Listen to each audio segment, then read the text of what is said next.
was in the evening. It happened completely by surprise. I'd been speaking with my mother on the phone, and I happened to ask her about a rather strange letter that she'd sent, congratulating me on the PhD scholarship that I'd just been awarded.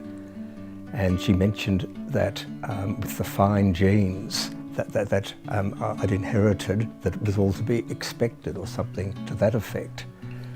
And I thought this was a really strange comment, that she was referring to her genes as being fine. You don't normally go around saying things like this.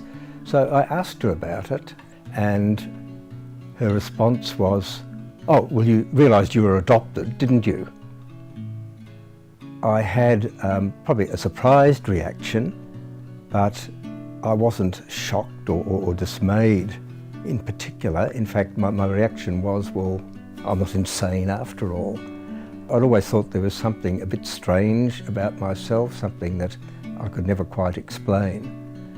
And in relation to other people and how they related to their families, I felt there was something missing, and it never made sense.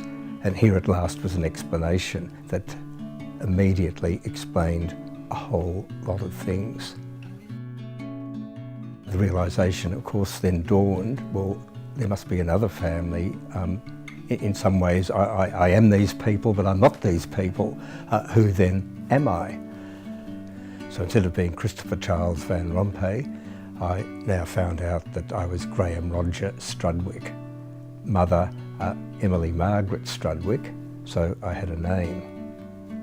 I then prepared a letter asking about, I'm interested in any knowledge of Emily Margaret Strudwick.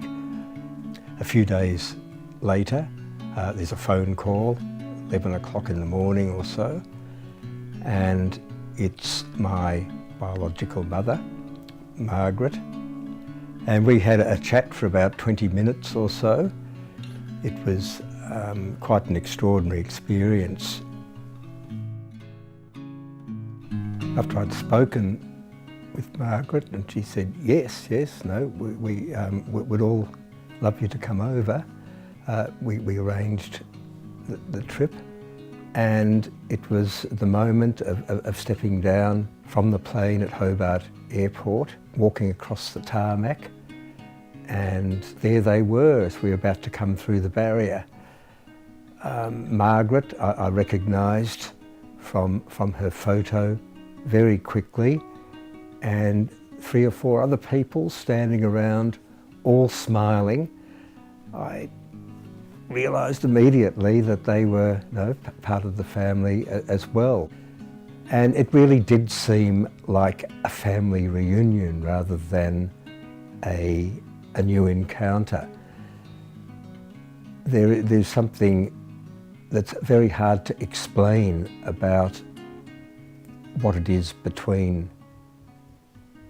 relations in this way. It was something that I never actually felt with my adoptive family, even though they've all been extremely good to me. Yet there's a sense that there was something missing that I didn't realise at the time, of course, but certainly when I found out I was adopted and looking back at it, it became evident that there were missing elements to the puzzle.